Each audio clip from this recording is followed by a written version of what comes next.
Tässä on sitten varmasti tilava ja varmatoiminen perheauto edullisesti. Siinä on etusiivet vaihdettu, mutta maalaushan epäonnistui, kun ei poistettukaan pohjamaalia kunnolla. Että uudelleen maalaus, mutta eipä ole mätä.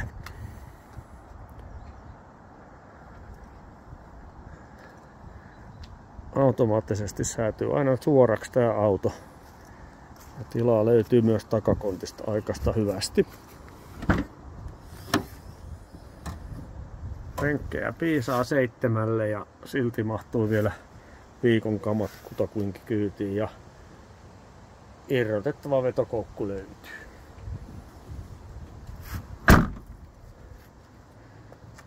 Takaluukun pumput muuten just vaihdettu. Vähän ei ole pitkä aika kun ne vaihdettiin.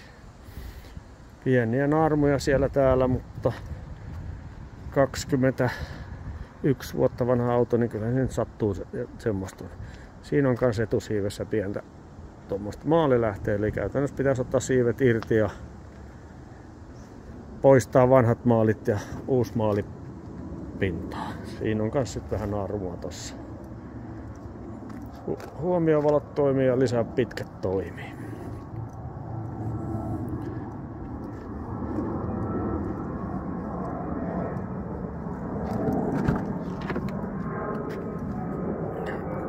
Ja aina lähtenyt käyntiin, että ei ole koskaan jättänyt tielle tämä peli.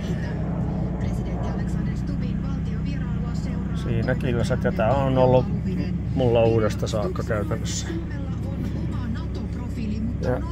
Ja nykypäivän mukaan lukien, että radiohan pitää olla ja siellä on CD-soitin ja kasettisoitin, mikä taitaa aika monesta nykypäivänä puuttua.